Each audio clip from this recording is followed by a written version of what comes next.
Hello दोस्तों, निकल पड़ी हूँ अपने एक नए सफ़र पर और ये सफ़र फिर से होने वाला है कुछ नया और रोमांचक, क्योंकि इस बार हमारी सवारी निकल पड़ी है नेपाल। क्यों है ना नया? चौंक गए क्या? सचमुच मैंने तो सोचा भी नहीं था, अचानक से ये प्लान हो गया और बिल्कुल अचानक से हम निकल भी पड़े। हुआ कुछ ऐसा कि मैं आपको बता दूं कि पिछले एपिसोड्स में आपने देखा ना, मैंने अयोध्या की जर्नी की, अयोध्या का टूर दिखाया आपको। फाइनली आई एम इन अयोध्या। भगवान प्रभु श्री राम की नगरी में आप सभी का स्वागत है और अयोध्या तक का पूरा सफर भी दिखाया, वो भी 2 एपिसोड्स में। अगर नहीं देखा है तो आप देख लीजिए। खैर वो बातें मैं बाद में करूंगी। पहले आपको बता दूं कि मैंने आपको जब अयोध्या का पूरा दर्शन करवाया रामलला का ना, तभी हमारा ध्यान गया कि यहाँ से नेपाल भी नज़दीक है। वहाँ के लोगों ने भी हमें बताया और हम निकल गए और वहीं से हम सड़क मार्ग से हम जा रहे हैं नेपाल। अब हम नेपाल में कहाँ जाएंगे, कैसे जाएंगे और नेपाल आप कैसे जा सकते हैं, इसकी पूरी जानकारी मैं इस एपिसोड में देने जा रही हूँ। इसीलिए वीडियो को पूरी देखिए ताकि सारी इन्फॉर्मेशन आप तक पहुँच सके। जी हाँ, कुछ छूट ना जाए, बिल्कुल वीडियो स्किप ना करें। Welcome to Manisha's food and travel studio. ये जो गाड़ी, जिस गाड़ी से हम नेपाल जा रहे हैं, ये गाड़ी हमने अयोध्या से ही ले ली है किराए पर और आपको भारत के हर कोने से यहाँ पर जाने के लिए गाड़ियाँ मिल जाएंगी। और अगर आप भी सड़क मार्ग से नेपाल जाना चाहते हैं तो उत्तर प्रदेश के सनौली बॉर्डर और बिहार के रक्सौल बॉर्डर से कागजात दिखाकर जा सकते हैं।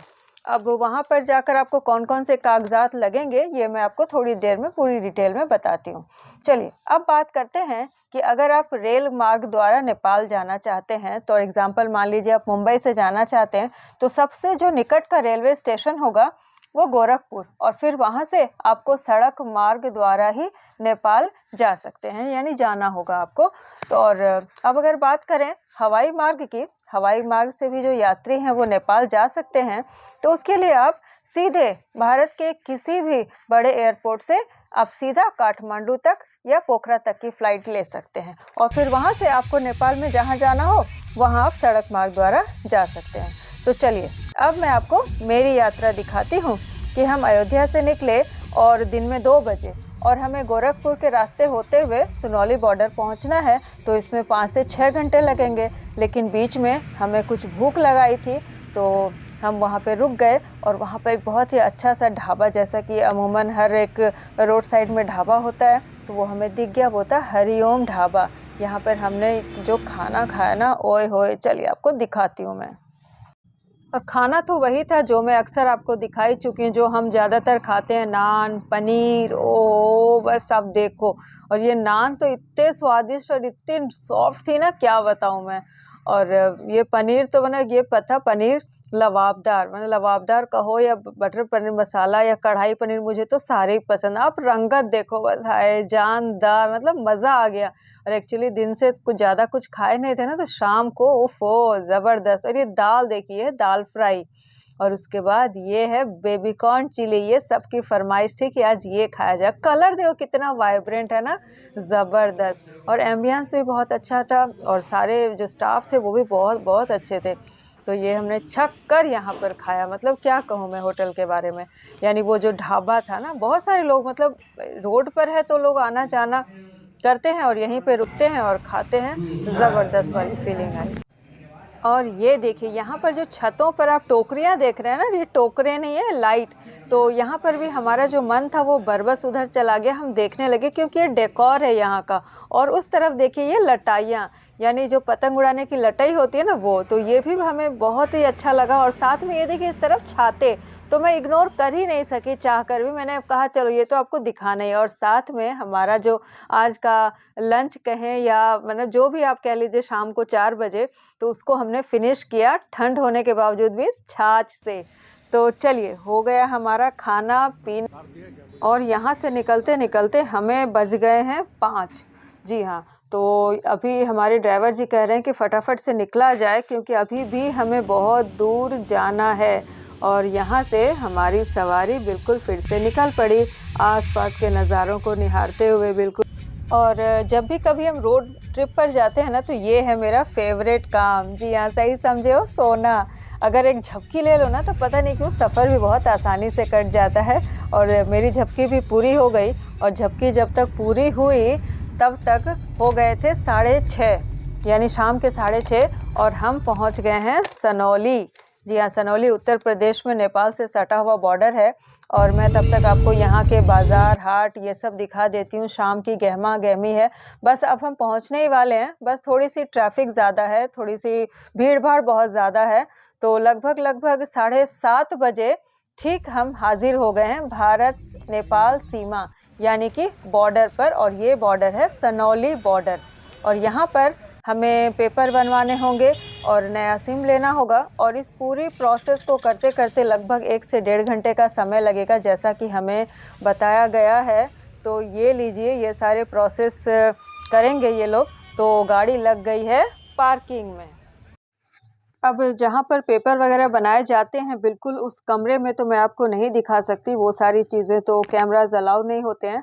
हाँ, यहाँ पर आप बाहर इस तरह का नज़ारा देख लीजिए। बिल्कुल हम इंडिया से नेपाल में जाकर वहाँ पर खड़े हैं। और यहाँ पर जो हमें होगा वो होगा टैक्सेशन का काम होगा। तो चलिए यहाँ पर मैं आपको डिटेल में बताती हूँ कि आपको यहाँ पर क्या करना है और कौन कौन से पेपर लगेंगे। तो सबसे है नंबर 1, वो है आपका भारतीय आइडेंटिफिकेशन, यानी वो आधार कार्ड हो सकता है या आपका वोटर आई कार्ड हो सकता है। अब दूसरे नंबर की इम्पॉर्टेंट बात है कि यहाँ पर यानी नेपाल जाने के लिए आपको किसी भी तरह का पासपोर्ट या वीज़ा ज़रूरी नहीं है, बिल्कुल वो आपका नहीं देखा जाएगा। अब आते हैं तीसरे नंबर की इम्पॉर्टेंट बात पर, और वो है व्हीकल, यानी गाड़ी का पेपर बिल्कुल अप टू डेट होना चाहिए। और जो गाड़ी चला रहे हैं यानी कि जो ड्राइवर सीट पर होंगे उनका ड्राइविंग लाइसेंस होना चाहिए। और नंबर 4 जो इम्पोर्टेंट बात है वो है कि यहाँ घुसते ही यानी नेपाल बॉर्डर पर जब आप घुसते हैं तब आपका सिम जो है वो बंद हो जाएगा। और वहाँ पर आपको काम चलाने के लिए वहाँ का सिम ज़रूर लेना ही पड़ेगा, और वो वहाँ पर आपको किसी भी दुकान में आपको मिल जाएगी। और 5वां नंबर है सबसे इम्पॉर्टेंट बात, यानी कि आप नेपाल घूमने जा रहे हो तो उस देश को टैक्स देना पड़ता है, उसे भंसार कहते हैं। और ये है 350 भारतीय रुपये में 1 दिन का किराया होता है, यानी 1 दिन का ये टैक्स होता है। एक तो वैसे ही जो हमारी ये यात्रा है वो सर्दियों में बन रही थी, दिसंबर के आखिरी वीक में, और ऊपर से नेपाल पहुंचते जो सर्दी बढ़ गई ना, मत पूछे, ज़बरदस्त ठंड थी। और वहीं पर शुरू हो गया नेपाली रुपये में ट्रांजैक्शन। तो ये लीजिए, मैं आपको नेपाल का ही कुछ रुपया यहाँ पर दिखा देती हूँ। अब जब नेपाल में पोखरा पहुँचूंगी तो मैं वहाँ से आपको सारी जो शॉपिंग है ना वो इस रुपये में कैसी होती वो तो दिखाती ही रहूँगी। तो ये सारे प्रोसेस करते करते हमें हो गए हैं 8:30 और हम बढ़ चले नेपाल में अपने डेस्टिनेशन पोखरा शहर की तरफ। अब यहाँ से यानी कि सनौली बॉर्डर से जहाँ से हमने नेपाल में एंट्री ली है, यहाँ से पोखरा है 8 घंटे की रनिंग है, बहुत ज़्यादा लंबा सफ़र है। तो हमने सोचा कि क्यों ना कहीं कुछ खाना खा लिया जाए। तो वहाँ से लगभग 2 घंटे के बाद हम एक ऐसे ही अतिथि जो रिजॉर्ट है उसमें जाकर रुक गए खाना खाने के लिए। और वहाँ पे जो ठंड थी ना, मतलब मत पूछिए, मतलब बिल्कुल ही ना पूछिए। वहाँ पे लोग आग जला रहे हैं, आग से ताप रहे हैं, और मुझे तो इतनी ज़्यादा ठंडी लगी कि मतलब मुझे बैग से एक्स्ट्रा चादर निकाल कर ओढ़ लेना पड़ा। लेकिन खाना जो देखा ना तो मज़ा आ गया, बिल्कुल गर्मा गर्म था, चावल, रोटी, मटर पनीर, दाल, ओहो हो, सच में यहाँ भी हमने छक कर खाया। और बिल्कुल पता नहीं चल रहा था कि हम नेपाल में हैं, क्योंकि नेपाल में इतना अच्छा वेजिटेरियन खाना हमें मिल रहा था, और क्या चाहिए। और यहाँ पर देखिए आग तापने की भी व्यवस्था है, लकड़ियाँ जलाई जा रही हैं, लकड़ियों की कमी थोड़ी ना है, पहाड़ों पर ही तो है। तो ये जो पार्ट था ना, ये मुझे बहुत ज़्यादा अच्छा लगा सफ़र का। और इसके बाद हमारे आगे का सफ़र फिर से शुरू हो गया, और यहाँ से शुरू हो गया था पहाड़ी रास्तों का सफ़र, यानी कि पहाड़ पर जो सड़कें बनाई जाती हैं ना, काट काट कर गोल गोल घुमावदार। अब हम उस रास्ते पर आ गए थे और हर तरफ बिल्कुल अंधियारा ही अंधियारा था। तो ज़्यादा चीज़ें नहीं हैं आपको दिखाने के लिए। हाँ, एक चीज़ देख लीजिए, यहाँ दूर में आपको शहर दिखाई दे रहा है। हम अब लगभग पहुँचने ही वाले हैं। तो वो सितारों से, ये जो सितारे आप देख रहे हैं, ये सितारे नहीं है, ये शहर में जलती हुई रोशनी है, हम दूर से देख रहे हैं। तो अब देखते हैं जहाँ वहाँ पहुँचने में कितना वक्त हमें लगेगा। और अब मैं आपको सीधा मिलती हूँ हमारे होटल में, जहाँ हमें जाना है पोखरा, वहाँ पहुँच कर ही मैं आपको मिलती हूँ। ये लीजिए, पूरी रात सफ़र करने के बाद हम सुबह 5 बजे अपने होटल पिनाकिनी पहुंच चुके हैं। बाहर का नज़ारा अभी नहीं दिखा सकती, तब तक मैं आपको एक छोटा सा फटाफट वाला एक रूम टूर दे देती हूँ। तो रूम बहुत ही सुंदर, हमें बहुत ज़्यादा पसंद आया। और ये जो रूम है ना, इसकी जो टैरिफ है, और ये पड़ा है हमें 2200 भारतीय रुपये एक दिन का। बहुत अच्छी जगह पर है ये होटल। तो ये लीजिए, ये हुई है मॉर्निंग अब हमारी। ये सुबह 8 बजे हमारी नींद खुली, थोड़ी देर हमने रेस्ट कर लिया। हाय, बाहर का नज़ारा देखने के बाद तो एकदम मंत्र मुग्ध से हो गए। बिल्कुल पहाड़ दिखाई दे रहे थे हमारे होटल से। और ये लीजिए, ऊपर से मैं नीचे देख रही हूँ। ओहो, बहुत बहुत मज़ा आया। तो हमने क्या किया ना कि आज का जो हमारा चाय था और नाश्ता था ना, अपने अपने होटल में यानी कि अपने कमरे पर ही हमने मंगा लिया। ठंड तो इतनी है यहाँ पर ना कि आप पूछिए मत, बस एकदम ठिठुरने वाली या कहीं हड्डियाँ गलाने वाली ठंड है। तो और चाय हमने मंगा ली है। ठंड में चाय से बढ़िया और कौन साथी होगा। चाय भी अच्छी दी गई है। और सुबह का ये जो जिस प्रॉपर्टी में मैं रुकी हूँ ना, मैंने दिखाया आपको, इस प्रॉपर्टी में कॉम्प्लीमेंट्री है चाय और सुबह का ब्रेकफास्ट। तो अभी ब्रेकफास्ट आने वाला है, फिर मैं आपको दिखाती हूँ ब्रेकफास्ट। तो ये नाश्ता भी हमारा आ गया है। बहुत ही इंटरेस्टिंग सा नाश्ता, जैसा मैंने बताया। तो कॉम्प्लीमेंट्री है ये नाश्ता।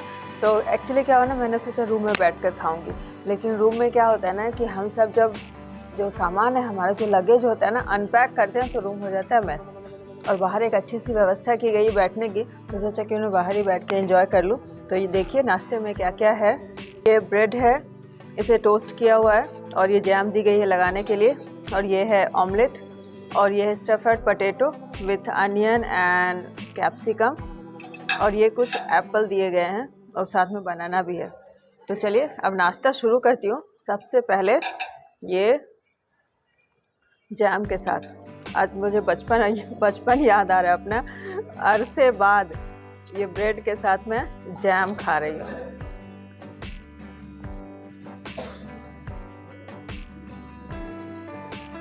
अब मुझे तो नहीं लगता है कि ब्रेड जैम का स्वाद बताने की ज़रूरत है आपको। आलू खाती हूँ, इसमें मैं बता सकती हूँ कि आलू कैसा फ्राई हुआ है। फिर भी आलू तो आलू रहेगा।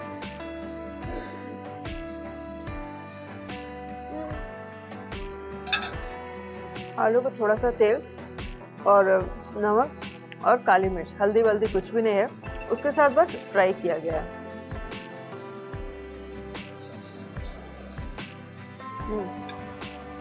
चलिए अब नाश्ता फिनिश कर लेती हूँ, और फिर हम सब बैठ कर प्लान कर दें कि हमें कहाँ जाना है, क्या करना है। और उसके बाद जो प्लान होगा वो तो आप मेरे साथ रहेंगे ही। और मिल बैठकर हमने प्लान किया कि आज का पूरा दिन हम पोखरा में ही एक्सप्लोर करेंगे और यहाँ के फूड को एंजॉय करेंगे। तो हमने कहाँ कहाँ एक्सप्लोर किया और क्या क्या फूड एंजॉय किया, ये जानने के लिए आपको मेरी अगली एपिसोड देखनी पड़ेगी। तो मैं मिलती हूँ आपको अपने अगले एपिसोड में, यानी कि मेरी नेपाल यात्रा के एपिसोड नंबर 2 में। और तब तक के लिए आप मेरे साथ बने रहिए। Bye bye and have a nice day.